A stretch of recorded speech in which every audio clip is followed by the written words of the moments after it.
반갑습니다. 발달장애가 있는 18살 딸아이의 엄마이자 더불어민주당 서울 강서갑 국회의원 강선우입니다.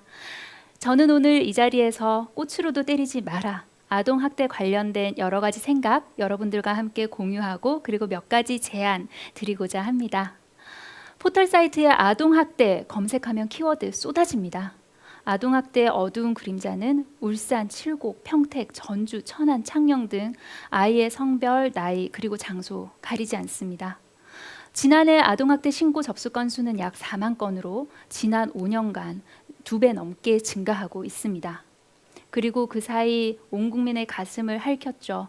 16개월 영아 사망 사건과 같이 세상을 떠난 아이들 또한 16명에서 42명으로 수직 상승했습니다. 많이들 물어보십니다. 이처럼 가혹한 아동학대 사건이 발생할 때마다 왜 아이가 제때 분리가 안 되고 보호가 안 되는 거죠? 라고요. 그 정답은 정말 열악하기 짝이 없는 현장에 있습니다. 지난 20년 넘는 시간 동안 아동학대는 대부분 국가가 아닌 민간의 영역에 맡겨져 있었습니다. 이에 문재인 정부는 새로운 물꼬를 트고 방향을 바꿨습니다. 보호가 필요한 아동은 국가가 책임을 지겠다는 취지로 아동학대 조사 공공화 사업을 추진했습니다. 즉 민간에서 공공으로 아동학대 대응의 패러다임을 전환을 한 것이죠. 지난 2019년에서야 보건복지부 내 아동학대 대응과가 신설됐고요. 지난해 10월부터 각 지자체에 아동학대 전담 공무원이 배치되기 시작했습니다. 이제 막 시작된 거죠. 하지만 이 같은 시작의 노력에도 불구하고 여전히 갈 길이 멀고 그리고 그 길은 험할 것이다 라는 것이 현장의 목소리입니다. 첫째, 아동학대 전담 공무원 수가 턱없이 부족합니다. 올해 1월 기준 전국 229개 지자체 중에서 보건복지부의 아동학대 전담 공무원 배치 기준을 충족하는 곳 4분의 1에 불과하고요. 단 한 명도 배치되지 않은 곳이 거의 절반에 달합니다. 둘째, 학대 피해 아동 쉼터 역시 태부족입니다. 정부가 즉시 분리 제도를 도입한다고 해도 그 대책이 효과적으로 작동을 하려면 아동을 보호할 곳이 넉넉해야 합니다. 그러나 쉼터가 부족한 탓에 그리고 특히 장애 아동은 보호를 거절당하고 학대받던 가정으로 돌아가는 비율이 절반이 넘습니다. 세 번째, 아동보호 전문기관 또한 인력 부족에 허덕이고 있습니다. 19년 말 기준 아동보호 전문기관 상담원 1인당 사례 관리 건수가 평균 64건입니다. 오늘, 내일, 모레 출근해서 내가 관리를 해야 할 건수가 64건이란 얘기죠.